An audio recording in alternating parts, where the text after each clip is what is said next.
Welcome to another chapter of Malgudi Days. Such perfection. A sense of great relief filled Soma as he realized that his 5 years of labor were coming to an end. He had turned out scores of images in his lifetime, but he had never done any work to equal this. He often said to himself that long after the deluge had swept the earth, this Nataraja would still be standing on his pedestal. No other human being had seen the image yet. Soma shut himself in and bolted all the doors and windows and plied his chisel by the still flame of a mud lamp. Even when there was a bright sun outside, it made him perspire unbearably, but he did not mind it so long as it helped him to keep out prying eyes.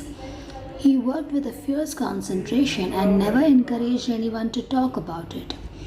After all, his labors had come to an end. He sat back, wiped the perspiration off his face, and surveyed his handiwork with great satisfaction. As he looked on, he was overwhelmed by the majesty of this image. He fell prostrate before it, praying, "I have taken 5 years to make you. May you reside in our temple and bless all human beings." The dim mud flame cast subtle shadows on the image and gave it an undertone of rippling life. The sculptor stood lost in this vision. A voice said, "My friend, never take this image out of this room. It is too perfect." Soma trembled with fear. He looked round. He saw a figure crouching in a dark corner of the room. It was a man. Soma dashed forward and clutched him by the throat. "Why did you come here?" The other writhed under the grip and replied, "Out of admiration for you. I have always loved your work. I have waited for 5 years. "How did you come in with another key while you were eating inside?" Soma gnashed his teeth. "Shall I strangle you before this god and offer you as sacrifice?" "By all means," replied the other, "if it will help you in any way. But I doubt it. Even with a sacrifice, you cannot take it out. It is too perfect. Such perfection is not for mortals." The sculptor wept. "Oh, do not see that. I worked in secrecy only for this perfection. It is for our people. It is a God coming into their midst. Don't deny them that." The other prostrated before the image and prayed aloud, "God, give us the strength to bear your presence." This man spoke to people, and the great secret was out. A kind of dread seized the people of the village. On an auspicious day, Soma went to the temple priest and asked, "At the coming full moon, my Nataraja must be consecrated. Have you made a place for him in the temple?" The priest answered, "Let me see the image first." He went over to the sculptor's house, gazed on the image and said, "This perfection, this God is not for mortal eyes. He will blind us. At the first chant of prayer before him, he will dance, and we shall be wiped out." The sculptor looked so unhappy that the priest added, "Take your chisel and break a little toe or some other part of the image, and it will be safe." The sculptor replied that he would sooner crack the skull of his visitor. The leading citizens of the village came over and said, "Don't mistake us. We cannot give your image a place in our temple. Don't be angry with us. We have to think of the safety of all the people in the village. Even now, if you are prepared to break a small finger."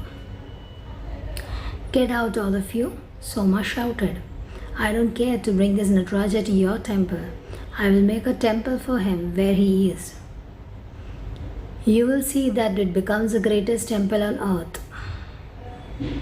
Next day, he pulled down a portion of the wall of the room and constructed a large doorway opening on the street. He called Rama, the tom-tom beater, and said, "I will give you a silver coin for your trouble. Go and proclaim in all nearby villages that this Nataraja will be consecrated at the full moon. If a large crowd turns up, I will present you with a lace shawl." At the full moon, men, women, and children poured in from the surrounding villages. There was hardly an inch of space vacant anywhere. The streets were crammed with people. Vendors of sweets and toys and flowers shouted their wares, moving about in the crowd. Pipers and drummers, groups of persons chanting hymns, children shouting in joy, men greeting each other. All this created a mighty din. Fragrance of flowers and incense hung over the place. Presiding over all this, there was the brightest moon that ever shone on earth. The screen which had covered the image parted. A great flame of camphor was waved in front of the image, and bronze bells rang. A silence fell upon the crowd. Every eye was fixed upon the image. In the flame of the circling camphor, Nataraja's eyes lit up. His limbs moved. His anklets jingled. The crowd was awe-stricken. The god pressed one foot on earth and raised the other in dance. He destroyed the universe under his heel and smeared the ashes over his body, and the same god rattled the drum in his hand and by its rhythm set life in motion again. Creation, dissolution, and God attained a meaning now. This image brought it out. The bells rang louder every second. The crowd stood stunned by this vision vouchsafed to them. At this moment, a wind blew from the east. The moon's disk gradually dimmed. The wind gathered force. Clouds blotted out the moon. People looked up and saw only pitch-like darkness above. Lightning flashed, thunder roared, and fire poured down from the sky. It was a thunderbolt striking a haystack and setting it ablaze. Its glare illuminated the whole village. People ran about in panic, searching for shelter. The population of 10 villages crammed in that village. Another thunderbolt hit a house. Women and children shrieked and wailed. The fires descended with a tremendous hiss as a mighty rain came down. It rained as it had never rained before. The 2 lakes over which the village road ran filled, swelled, and joined over the road. Water flowed along the streets. The wind screamed and shook the trees and the homes. This is the end of the world, wailed the people through the storm. The whole of the next day it was still drizzling. Soma sat before the image with his head bowed in thought. Trays and flowers and offerings lay scattered under the image, dampened by rain. Some of his friends came wading in water, stood before him and asked, "Are you satisfied?" They stood over him like executioners and repeated the question and added, "Do you want to know how many lives have been lost? How many homes washed away? And how many were crushed by the storm?"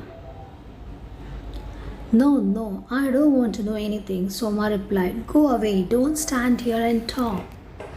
God has shown us only a slight sign of His power. Don't tempt Him again. Do something. Our lives are in your hands. Save us. The image is too perfect." After they were gone, he sat for hours in the same position, ruminating. Their words still troubled him. Our lives are in your hands. He knew what they meant. Tears gathered in his eyes. How can I mutilate this image? Let the whole world burn, I don't care. I can't touch this image. He lit a lamp before the god and sat watching. Far off the sky rumbled. It is starting again. Poor human beings, they will all perish this time. He looked at the toe of the image. Just one neat stroke with the chisel, and all troubles will end. He watched the toe. His hands trembled. How can I? Outside, the wind began to howl. People were gathering in front of his house and were appealing to him for help. Some prostrated before the god and went out. He stood looking at the road over which the 2 lakes had joined. Over the eastern horizon, a dark mass of cloud was rolling up. When that cloud comes over, it will wash out the world. Nataraja, I cannot mutilate your figure, but I can offer myself as a sacrifice if it will be any use. He shut his eyes and decided to jump into the lake. He checked himself. I must take a last look at the god before I die. He battled his way through the oncoming storm. The wind shrieked, trees shook and trembled, men and cattle ran about in panic. He was back just in time to see a tree crash on the roof of his house. "My home," he cried, and ran in. He picked up his Natraja from amidst splintered tiles and rafters. The image was unhurt except for a little toe, which was found a couple of yards off, severed by a falling splinter. "God Himself has done this to save us," people cried. The image was installed with due ceremonies at the temple on the next full moon. Wealth and honors were showered on Soma. He lived to be 95, but he never touched his mallet and chisel again. Thank you.